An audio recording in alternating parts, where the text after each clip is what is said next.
जय हिंद। हम अध्ययन कर रहे थे प्रीवियस ईयर क्वेश्चन पेपरों का, हिस्ट्री का।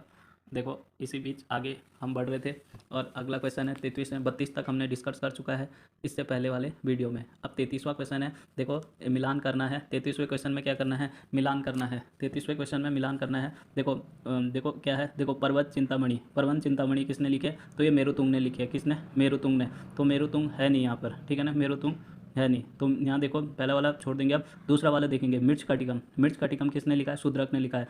शूद्रक ने कौन से लिखा है? मिर्च कटिकम। और व्रत संहिता, व्रत संहिता किसने लिखा है? वराहमिहिर ने लिखा हुआ है। व्रत संहिता किसने लिखा है? वराहमिहिर ने। और देवी चंद्रगुप्तम ये विशाख दत्त ने लिखा है। इससे पहले हमने देवी विशाख दत्त की बुक का नाम पढ़ा था जिसका नाम था मुद्दर राक्षस, ठीक है ना। और देवी चंद्रगुप्तम भी किसका है? विशाख दत्त का है। बिल्लाण, बिल्लाण ने कौन सी लिखी है? विक्रमादेव चरित किसने लिखी है? बिल्लाण ने लिखी है। देखो यहाँ देखो, पर्वत चिंतामणि, मेरुतुंग, मिर्च कटिकम शूद्रक, व्रत संहिता तो वराहमिहिर, देवी चंद्रगुप्तम विशाख दत्त और विक्रमादेव चरित किसने? बिल्लाण ने। देखो अगला क्वेश्चन है 34वें नंबर पे। देखो कर्पूर मंजरी, कर्पूर मंजरी किसने लिखी है? राजशेखर ने। इसको भी सुमेलित करना है। कर्पूर मंजरी किसने लिखी है? राजशेखर ने लिखी है कर्पूर मंजरी, ठीक है ना। यहाँ पर कहाँ पर है राजशेखर? यहाँ है नहीं कहीं, तो यहाँ पर मतलब सही सुमेलित नहीं है। कौन सा नहीं है ये बताना है। तो कर्पूर मंजरी हर्ष ने नहीं लिखी बल्कि किसने लिखी है? तो वो लिखे है राजशेखर ने। मालवी का अग्निमित्रम तो ये कालिदास की है। और मुद्दा राक्षस किसने लिखे है? विशाख दत्त ने। और सौदारानंद किसने लिखे है? तो ये अश्व घोष ने लिखे है। अश्व घोष की पुस्तक का नाम एक और बेहतरीन बुक थी जिसका नाम था बुद्ध चरित्र, ठीक है ना। अगला क्वेश्चन है 35वें नंबर पर। शाकुंतलम किसने लिखा है? शाकुंतलम किसने लिखा है? तो कालिदास ने। इससे पहले हम बता चुके हैं बाण भट्ट की बुक्स, पुस्तक का नाम क्या था? हर्षचरित और कादम्बरी किसने लिखे है? बाण भट्ट ने। वेद व्यास ने क्या लिखा है? महाभारत, ठीक है ना। वेद व्यास ने क्या लिखा है? महाभारत, ठीक है, ये आपको ध्यान रखना है। देखो अगला क्वेश्चन है 36वें नंबर पे। कालिदास की साहित्यिक कृति कौन सी नहीं है? कौन सी नहीं है? देखो मिर्च कटिकम किसने लिखा है? मिर्च कटिकम शूद्रक ने लिखी है। मेघदूतम, ऋतु संहारम और विक्रमोर्वशीयम, ये देखो ये मिर्च कटिकम क्या नहीं है? कालिदास की नहीं है। ये किसने लिखी है? शूद्रक ने लिखी है। जबकि ये तीनों जो है कालिदास की है, ठीक है ना। ऋतु संहारम ये सारे किसके है? कालिदास की है। अगला क्वेश्चन है कालिदास द्वारा रचित मालविका अग्निमित्रम नाटक का नायक कौन है? देखो कौन है? अग्निमित्र है। क्या होता है, क्या है? तो पुष्यमित्र सुंग का लड़का था कौन? अग्निमित्र। इसको प्यार हो गया था किससे? मल्लिका से। तो तब कालिदास ने इनके ऊपर एक बुक लिखी थी जिसका नाम था मालविका अग्निमित्रम, ठीक है ना। ये किसकी कृति है? तो कालिदास की है, ठीक है, ये भी ध्यान रखना है। देखो अगला क्वेश्चन है प्राचीन भारत के निम्नलिखित पुस्तकों में से किस एक सुंग राजवंश के संस्थापक के पुत्र की प्रेम कहानी है? तो कौन सी है?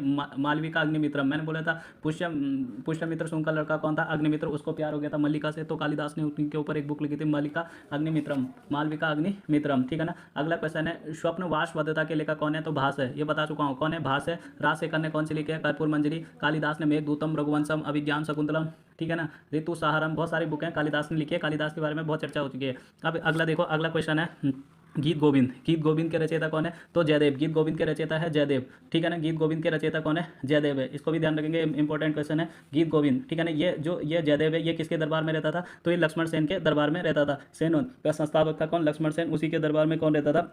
यह जयदेव रहता था। इतना आपको ध्यान रखना है। अगला क्वेश्चन है, देखो अगला क्वेश्चन है 42वें नंबर पे जो क्वेश्चन है, गीत गोविंद का रचयिता कौन है? जयदेव। फिर से आ गया, गीत गोविंद के रचयिता कौन है? जयदेव है, ठीक है ना। आपको यह ध्यान रखना है। देखो अगला क्वेश्चन है 43वां, मिलान करना है सूची 1 से सूची 2। देखो अष्टांग संग्रह किसकी, यहाँ पर जो है किससे रिलेटेड है? ये आयुर्विज्ञान से संबंधित है। कौन? अष्टांग संग्रह किससे संबंधित है? आयुर्विज्ञान से। 10 रूपक, 10 रूपक किससे? नाट्य कला से, ठीक है। लीलावती किससे है? गणित से है। और महाभाष्य किससे? व्याकरण से है। ये आपको ध्यान रखना है, ठीक है। अगला क्वेश्चन है, देखो अगला 44वें नंबर पे है। ये क्वेश्चन है कि तुम्हारा अधिकार क्या है?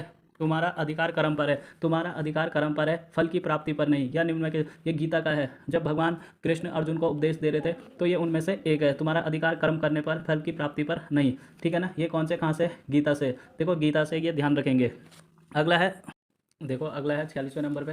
प्राचीन भारत का वह ग्रंथ जिसका 15 भारतीय एवं 40 विदेशी भाषाओं में अनुवाद हुआ है, तो वो पंचतंत्र। पंचतंत्र किसने लिखा था? विष्णु शर्मा ने पंचतंत्र को लिखा था। देखो इसका फारसी में अनुवाद जो कहलाता है वो कहलाता है अनवारी सुलही। अनवारी सुलही क्या कहलाता है? इसका फारसी भाषा में इसका अनुवाद है। शकुंतला किसकी रचना है? शकुंतला तो वो कालिदास की है। कथा सरिक सागर ये सोमदेव ने लिखा है, ठीक है ना। कथा सागर किसने लिखा? कथा सरिक सागर ये सोमदेव ने लिखा हुआ है। अगला क्वेश्चन है कि पंचतंत्र मूल रूप से लिखी गई है, किसने लिखा है? विष्णु शर्मा ने। तो कालिदास की बुकों के नाम अभी बता चुके हैं। तुलसीदास की विनय पत्रिका और कवितावली किसने लिखा है? तुलसीदास ने लिखा है, ठीक है ना। अगला क्वेश्चन है, देखो अगला क्वेश्चन है, फिर से इसको मिलान करना है। देखो यहाँ देखो, मिताक्षरा, मिताक्षरा किसने लिखा है? विज्ञान ईश्वर ने क्या लिखा है? मिताक्षरा लिखा है। राज तरंगड़ी कलन ने लिखा है। मिर्च कटिकम शूद्रक ने लिखा है। और कांत्र किसने लिखा है? कांतंत्र किसने लिखा है? स्वरवर्मन ने लिखा है कांतंत्र, ठीक है ना। ये ध्यान रखना है। अगला क्वेश्चन है, अगला क्वेश्चन देखो अगला क्वेश्चन है, निम्नलिखित में कौन बीजगणित के क्षेत्र में अपने योगदान के लिए विशेष रूप से जाना जाता है? तो कौन जाना जाता है? तो भास्कराचार्य। भास्कराचार्य क्या है? बीजगणित के क्षेत्र में क्या करा है? अपने योगदान के लिए जाना जाता है। कौन? भास्कराचार्य। अगला क्वेश्चन है 50वें नंबर पे, गणित की पुस्तक लीलावती के लेखक कौन है? कौन है? तो भास्कराचार्य है। कौटिल्य ने क्या लिखा? अर्थशास्त्र लिखा है। कौटिल्य ने क्या लिखा है? अर्थशास्त्र लिखा है। और लीलावती के लेखक कौन है? भास्कराचार्य है। ठीक है ना, इतना आपको ध्यान रखना है। आर्यभट्ट क्या थे? आर्यभट्ट क्या थे? अगला क्वेश्चन है आर्यभट्ट। आर्यभट्ट क्या थे? आर्यभट्ट थे खगोल शास्त्र। ठीक है ना, खगोल शास्त्री कौन थे? आर्यभट्ट थे। आर्यभट्ट क्या थे? खगोल शास्त्री थे। ठीक है। अगला क्वेश्चन है, देखो अगला क्वेश्चन है, निम्नलिखित में से किस भारतीय गणितज्ञ ने दशमलव स्थानिक मान की खोज की थी? तो वो आर्यभट्ट ने करी थी। ठीक है ना, किसने करी थी? आर्यभट्ट ने। अगला 53वें नंबर पर, महत विलास प्रहसन के लेखक कौन है? तो महेंद्र वर्मन है। क्या? महत विलास प्रहसन के लेखक है। ये पल्लव वंश का क्या था? शासक था। कौन? महेंद्र वर्मन। ये क्या है? नाटक है। ये क्या है? एक सामाजिक नाटक है। कौन? ये महत विलास प्रहसन इन्होंने बुक लिखी है। ठीक है। मनु, देखो अगला क्वेश्चन है, मनु स्मृति। मनु स्मृति मुख्यतः संबंधित है, किससे संबंधित है? तो समाज व्यवस्था से क्या है? मनु स्मृति क्या है? संबंधित है। ठीक है ना, मनु स्मृति मुख्यतः किससे संबंधित है? समाज व्यवस्था से। ठीक है। अगला क्वेश्चन है, देखो अगला है, प्राचीन काल के महान विधि निर्माता कौन थे? तो मनु को माना जाता है प्राचीन काल के महान विधि